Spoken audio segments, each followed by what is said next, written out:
5 minutos de clase y ahí pues, terminamos. Ok, perfecto. Yo necesito de todos ustedes que recuerden su curso de metodología de la programación, de lenguajes de programación, cuando hablábamos de funciones. Si ustedes se acuerdan, cuando ustedes tenían,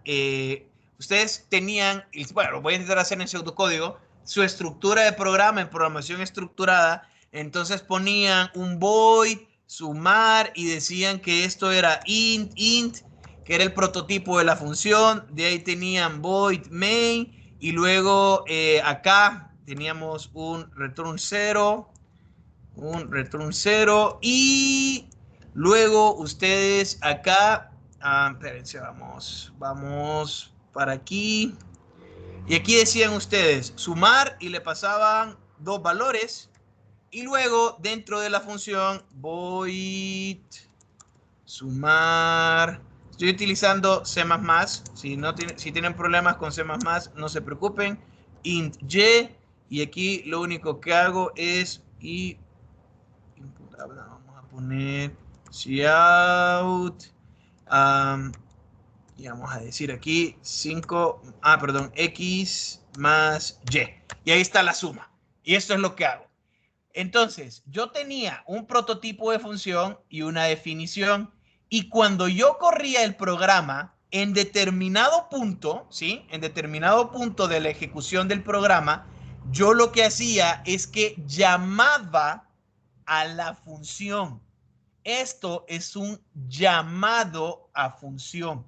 Si por otro lado lo que yo tenía era una clase y un objeto, class suma, esto es más largo, entonces ustedes acá ya tenían el private int x, private int y, bueno, había public void sumar y esto es que me sumara los dos valores. Igual, yo lo que hacía al final es que creaba un objeto de la clase y mandaba a llamar un método. Esas son llamadas. Entonces, cuando yo digo llamadas en sistema operativo, estoy haciendo referencia a esos llamados de funciones. Lo que pasa es que acá nosotros tenemos diferentes niveles de capas. Tenemos llamados a funciones en la aplicación, tenemos llamados a funciones en el sistema operativo y hay llamadas dentro de los controladores como tal, dentro del hardware como tal. Esas llamadas nosotros las podemos clasificar en llamadas para administrar procesos, llamadas para administrar archivos, llamadas para administrar directorios. También está la administración de memoria. O sea, son las partes básicas que hemos venido diciendo que vamos a tener que estudiar en sistemas operativos. Luego de hablar un poco sobre estas llamadas, vamos a hablar de los pipes, de las tuberías y de unos comandos, tanto en sistemas que respetan el estándar POSIX, a comandos que trae Microsoft Windows como tal. Entonces, si ustedes se acuerdan, nosotros teníamos dos funciones principales en el sistema operativo: proveer abstracciones a los programas de usuario y administrar los recursos de las computadoras. ¿Cómo se hace esto? A través de funciones. Proveer esas abstracciones es precisamente dotar a la persona que está programando o que está utilizándolo de un mecanismo de acceder a esas llamadas al sistema. La relación entre sistema operativo y software se da entre estas llamadas que estoy mencionando, y esas llamadas se encuentran en los diferentes niveles de interfaces destinadas a ella. Si usted terminó su curso de lenguaje de programación 1 o ya terminó lenguaje de programación 2, ya conoce el paradigma de programación orientada a objetos y sabe que la parte del encapsulamiento forzosamente me permite un alcance público para mis métodos. ¿Por qué? Porque es la interfaz de los objetos. Entonces, igual, el sistema operativo tiene ciertas secciones que son los interfaces que me permite unir las diferentes partes de lo que se está corriendo. El sistema operativo posee un kernel. El kernel es el que se encarga de facilitar a los programas acceso seguro al hardware a través de llamadas al sistema que corren en permisos de modo kernel. Por eso es que los hackers y las personas que violentan la seguridad necesitan hacerse de una cuenta de administrador o de un acceso de administrador, porque el kernel tiene acceso seguro a hardware.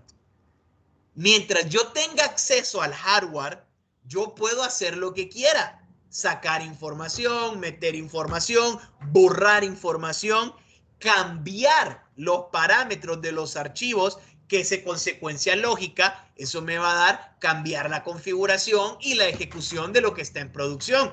Si yo cambio un archivo de configuración, cuando el programa se ejecute y vaya a leer los parámetros, se va a encontrar con otra cosa y la computadora no piensa. Entonces, el kernel encarga de facilitar a los programas acceso seguro al hardware. ¿Cómo qué? Como llamadas al sistema. Y esta es una de las principales brechas de seguridad de Internet de las cosas. El protocolo TCP/IP fue creado para que se pudieran comunicar computadoras y mandar paquetes, pero no fue creado para que fuera seguro. Entonces, en telecomunicaciones y redes, ustedes van a ahondar más esto, las capas del modelo OSI, qué es lo que va en cada capa. Pero, ¿qué es lo que pasa en Internet de las cosas? Por ejemplo, yo me conecto a un bombillo, ¿sí? Yo me conecto a un bombillo. Ese bombillo está pegado a Internet, está pegado a mi red, está pegado a un router. Si yo tengo acceso a la red, puedo tener acceso al dispositivo. Una vez que yo tengo acceso a la red, el dispositivo no verifica quién es el usuario que le está dando las órdenes. Entonces, si yo me logro meter a la red y tengo la dirección del dispositivo y accedo al dispositivo, puedo manipularlo sin siquiera tener un usuario. Mientras las órdenes lleguen, el aparato las va a ejecutar. No valida que quien haya pedido la instrucción sea un usuario con privilegios. Ojo, en Internet de las cosas, las llamadas al sistema generalmente están en modo kernel.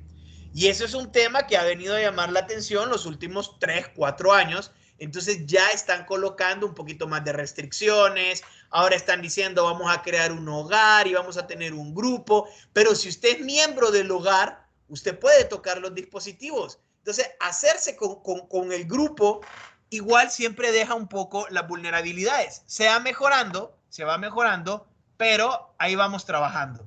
Entonces, el software, para poder llegar al hardware, necesita pasar por el kernel. Eso es lo que nos interesa.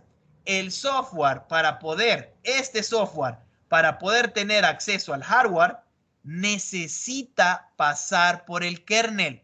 Cuando ustedes crean un documento y le dicen guardar, ¿sí?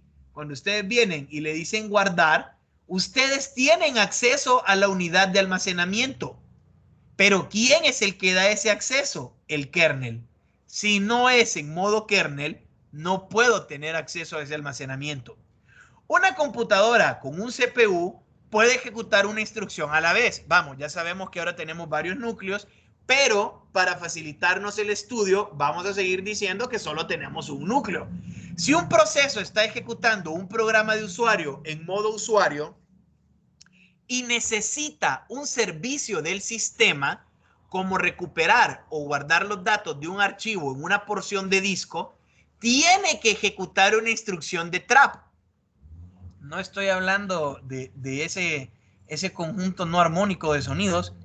Trap es aquí una llamada en modo kernel. Es una excepción, es algo disruptivo en sistemas operativos.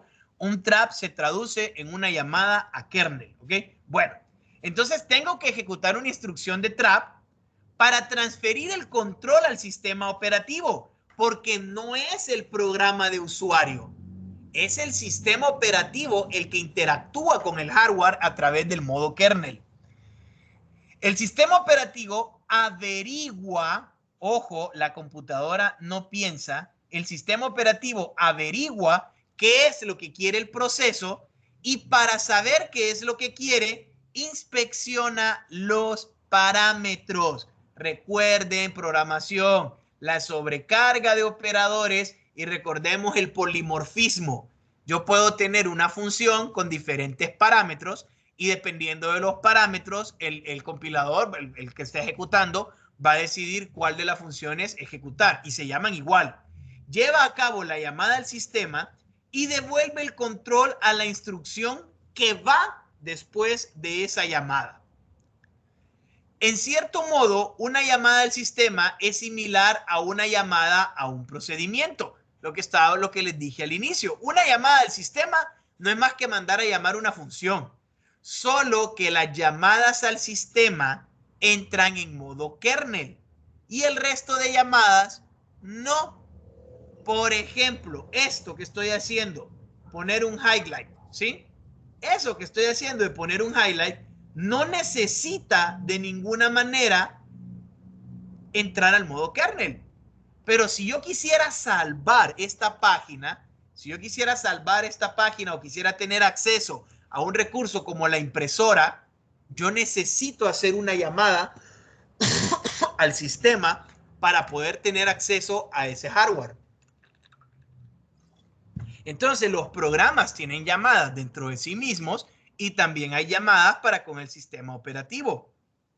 Viene un ejemplo, una llamada al sistema para leer archivos. Hay un comando que se llama read. Read es una llamada de sistema, es un procedimiento, es una función, es un método. La llamada read posee 3 parámetros. El primer parámetro de read especifica el archivo. El segundo apunta al buffer y el tercero proporciona el número de bytes que deseo leer de ese archivo al que estoy apuntando en ese buffer. Al igual que casi todas las llamadas al sistema, la misma se invoca desde programas mediante llamada a procedimiento de la biblioteca con el mismo nombre. ¿Qué estás diciendo? Ok, sencillo. Vean esto. Yo aquí tengo file y tengo save, guardar. Eso lo que abre es esta ventana. Quiero que se fijen en esta ventana. Tiene el icono, ¿sí? Tiene el icono de Notepad, pero vean la estructura de la ventana. ¿Cómo accedí a ella? Hago clic en esta palabra que es un menú, hago clic en salvar, ¿ok? Si yo abro esto ahora y me voy para acá y le doy salvar, oh sorpresa, me abre la misma ventana. Esta ventana de salvar no pertenece a Paint, no pertenece a Notepad. Este pequeño asistente que me permite ver la estructura de directorios, miniaturas y todo lo demás, que es un gestor de archivos, pertenece al sistema operativo. ¿Qué es lo que yo estoy diciendo? Yo en Notepad elijo salvar. Yo en Paint elijo salvar, ¿sí? Ambos se llaman salvar. Y vean, son funciones. No nos perdamos. Son funciones. ¿Qué es lo que pasa? Que el save del Notepad, pide, no voy a ponerlo así, mejor lo voy a poner así. El save del Notepad pide al save de Windows. Le dice al sistema operativo, ejecuta salvar. Lo mismo hace Paint. Cuando usted le da salvar acá, en realidad hace una llamada al sistema y le pide al sistema, el sistema operativo, que ejecute este comando. Lo curioso es que ese asistente está, ok, el asistente, me voy para acá, le doy save y aquí cuando doy browse, aparece otra vez. Él tiene su propio módulo de salvar, pero también tengo llamada al sistema. ¿Para qué? Porque tiene acceso al disco. Necesito entrar al hardware y el hardware solo puedo ejecutarlo mediante el modo kernel. Y no lo hacen los programas. Le estoy diciendo acá, no lo hacen los programas. Lo hace el sistema operativo en modo kernel. Una llamada desde un programa en el lenguaje C podría tener la siguiente apariencia. Cuenta va a ser igual a lo que me arroje la llamada read, la función read, pasándole el archivo, el buffer y la cantidad de bytes a leer. Esta llamada devuelve el número de bytes que se leen dentro de cuenta. Esto va a tener un valor de retorno. Ese valor de retorno es el número de bytes, que por lo general es el mismo número, este mismo número de aquí, aunque puede ser menor si encuentro el final del archivo. Si por algún motivo esto no se puede ejecutar, se devuelve -1. Y me voy entonces a hacer una llamada de excepciones y meto dentro de la variable global ERRNO. Eso ustedes lo ven en excepciones en programación, que dentro de Erno van grabando las excepciones que dan error, hacen el try, no funciona, la agarra el catch y lo meten dentro de ERNO. Veamos qué es lo que estoy diciendo. Veamos este diagrama, ¿ok? Acuérdense que yo les dije que ustedes tenían que repasar pilas, colas, listas enlazadas, árboles. Yo ejecuto esto. Read, fd, buffer en bytes, ¿ok? Meto n bytes en la pila. Es el tercer parámetro, lo meto en una pila. Luego meto el buffer en esa pila. Tengo n bytes, arriba tengo el buffer. Finalmente meto fd en la pila. ¿Por qué? Porque el primero en entrar es el último en salir. Y cuando yo haga un análisis, tengo que leer este en esa orden. Por eso estoy metiendo una pila. Si lo hubiese metido en una cola, esto es lo que yo llamo, y lo que voy a interpretar es primero después y después este. Y como este cambia de posición, me va a dar error. ¿Okay? No se pierda. Meto en una pila los parámetros y luego hago una llamada a la función. ¿Por qué? Porque fue lo que yo pedí. Meto los parámetros en una pila y llamo a read. Esto lo estoy haciendo desde el programa de usuario, desde Notepad, desde Word, desde LibreOffice, desde donde sea. ¿Qué es lo que pasa? Como hago una llamada a read, me voy a la biblioteca, al API de Windows en este caso, me voy a la biblioteca, me voy al sistema operativo y digo, hey, fíjate que necesito hacer una llamada a read. Como read, ¿sí? Como read es una función de hardware, entonces lo que hago es un trap al kernel y me voy al espacio del sistema operativo. Ya no estoy en el programa de usuario. A través de la biblioteca entro directamente a manipular el hardware porque estoy en modo kernel. El despachador ve los parámetros, ejecuta, tiene un manejador de llamadas, ok, lo que tengo que retornar es esto, y le regresa a la biblioteca, porque fue la biblioteca el que lo llamó, le regresa a la biblioteca la respuesta de haber ejecutado esto en modo kernel. Entonces viene la biblioteca y se lo regresa al programa de usuario. El programa de usuario no tiene acceso al hardware. Hay que solicitarle acceso al hardware a través del kernel. ¿Y cómo hago eso? Con llamadas al sistema. Del programa de usuario a la biblioteca del sistema operativo al modo kernel. ¿Qué es lo que pasa? Si el usuario hace una llamada a la biblioteca y el usuario no tiene permiso, no lo manda a hacer trap. Y le dice, brother, usted no puede hacer eso. Así que no invente. Y me regresa un mensaje de error. ¿Qué es lo que pasa? Los hackers, los que vulneran lo que hacen, se aprovechan de las vulnerabilidades de la seguridad, no hacen las cosas a través del programa normal.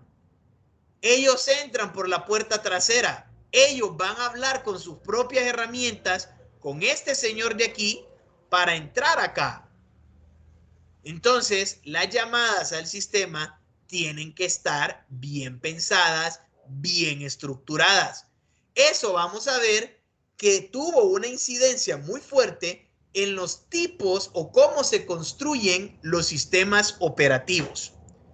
Trap en computación, inserten aquí todo lo que su mente pensó con Trap y olvidémoslo de ratito porque no tiene que ver con eso. En computación se conoce como excepción o fallo. Típicamente es una interrupción sincronizada causada por una condición excepcional. En sistemas operativos y en ciencias de la computación, el trap siempre va a ser seguido o se traduce a un cambio al modo kernel. Entonces tenemos diferentes tipos de llamadas. Una llamada, por ejemplo, para administrar procesos. Tenemos acá fork. Esto es la variable que recibe el resultado de esto, ¿no? O sea, eso ya lo conocen ustedes. La llamada es esta de acá. Eso solo es una variable. PID es un ID de proceso. Entonces, fork crea un proceso hijo idéntico al padre. Wait, PID, espera a que el hijo creado por fork termine. Exec, CVE, reemplaza la imagen del núcleo en un proceso.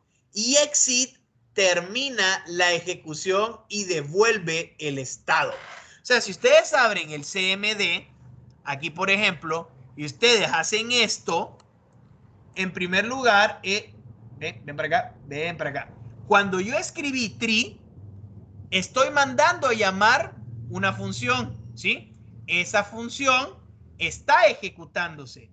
Hasta que se termine de ejecutar, o sea, hago la llamada, me crea la instancia, mientras la está esperando, yo no puedo utilizar la ventana terminal, de verdad que no la puedo usar mientras está aquí, mientras está ejecutando. Entonces, cuando ya termina, me regresa el control y yo le puedo dar un exit para terminar la ejecución. Obviamente, cuando ustedes tienen el administrador de procesos, esto lo hace el sistema operativo por abajo. Ahorita no tengo Notepad corriendo, entonces cuando yo creo Notepad, aquí abro Notepad, él automáticamente me crea ese proceso. Y vean qué se me hizo. Vean que este Notepad adentro, ábrete, tiene una instancia más. Los procesos se van dividiendo, tenemos hilos, tenemos más cosas. Ahora lo que estoy ejecutando es Teams y Teams tiene adentro 10 cosas. Yo no sé si yo cierro una de estas, si los voy a desconectar, si voy a dejar de compartir pantalla. Yo no sé de qué se encargue cada una de estas. Lo mismo igual el Task Manager, ahorita lo estoy ejecutando, solo tiene algo más.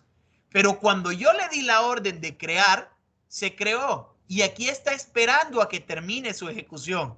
Cuando yo la termino, de manera abrupta puedo salir, entonces ya le digo, ok, salite, cerrate.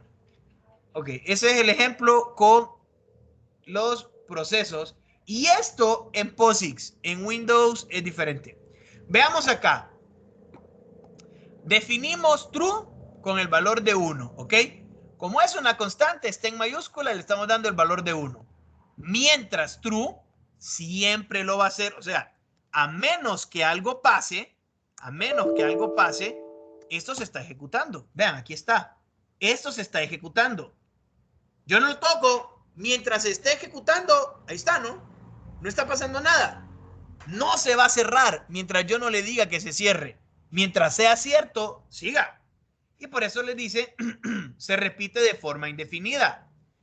Type prompt. Hago una llamada. Estoy mandando a llamar el indicador de comando. Esta parte de acá que está parpadeando. Esto de aquí, donde yo puedo escribir un comando. Cuando ya me manda a llamar el prompt, obviamente esto es secuencial, entonces la instrucción se regresa a este punto y está esperando y me dice, lea comando, comando y parámetros. Entonces, por ejemplo, yo puedo decir esto y son parámetros, son comando, pero no lleva parámetros. O puedo decir esto y lleva un parámetro. ¿Ven? Acá lleva un parámetro, en el otro no llevaba un parámetro. Entonces yo ya sé que los parámetros los meto en una pila y luego pregunto qué es lo que estoy haciendo. Tengo que hacer un acceso al disco porque tengo que ir a C y escondir. Ok, en este caso, escondir. Entonces vean, si crear un proceso es distinto de cero, se hace esto. Se espera a que el hijo termine. Si no, se ejecuta. ¿Ok? Si esto es distinto de cero, estoy creando el hijo y lo espero a que termine. ¿Ok? Que en este caso era distinto de cero y tenía que esperar a que terminara. Si no, ejecuto el comando. Porque acá yo estoy escribiendo y algo va a pasar.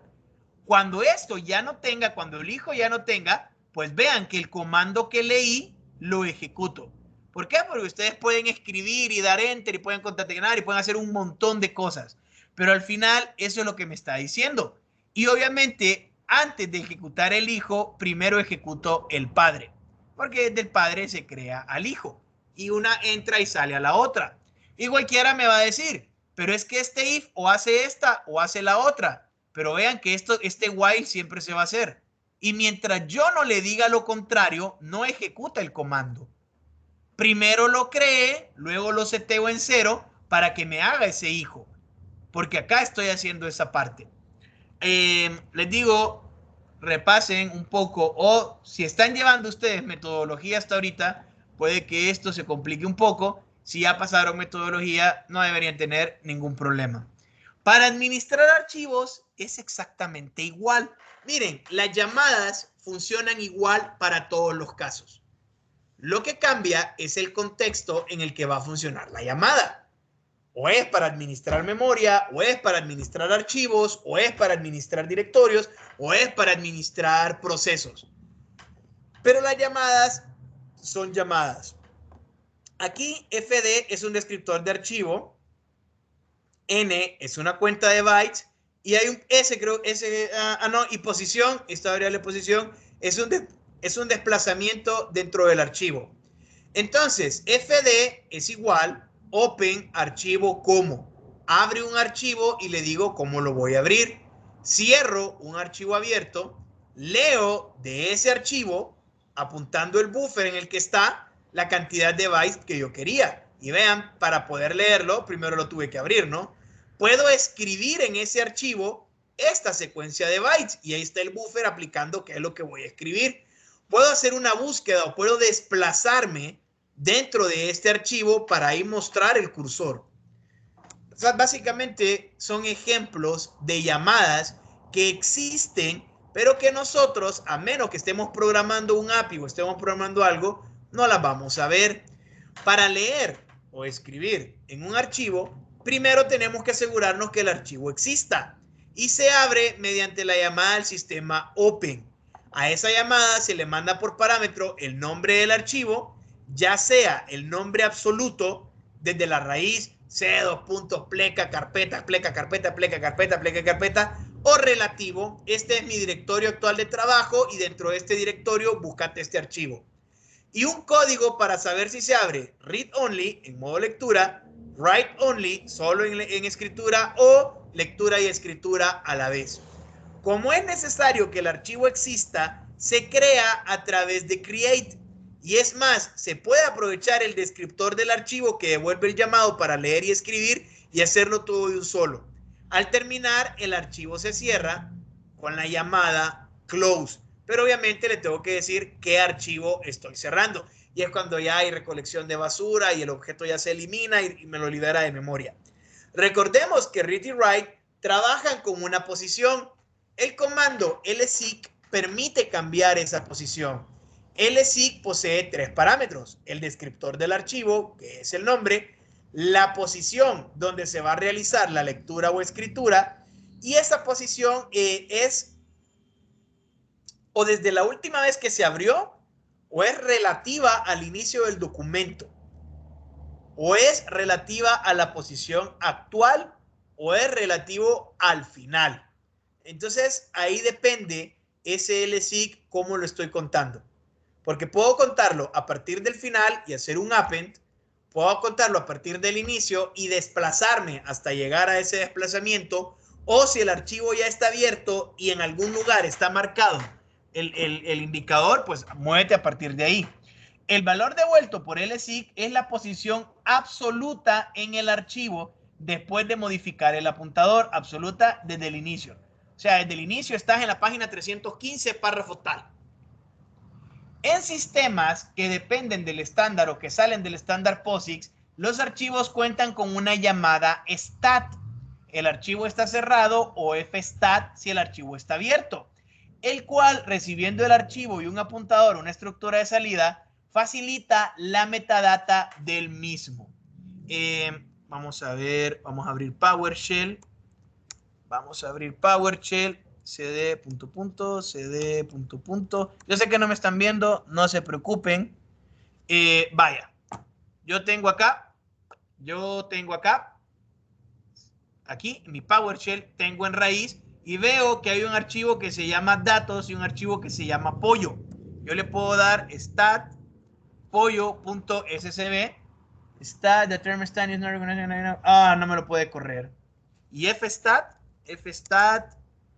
punto, si estuviera en Linux, sí me lo corre. Vas, quería hacerlo acá, pero no pude. Esto está directamente corriendo en Ubuntu, en mi máquina, la IdeaPad. Entonces vean, dentro del escritorio, el prompt estaba en el escritorio, stat, hay un folder que se llama llamadas y estructuras de los sistemas operativos y el archivo se llama llamadas y estructuras de los sistemas operativos. En este caso, le paso solo el nombre del archivo y él el espacio lo hace contra pleca space. El archivo lleva espacios en blanco y así lo reconoce y hay extensión ODT. Entonces, lo que me devuelve stat es esta información. Fichero, llamadas y estructuras de los sistemas operativos.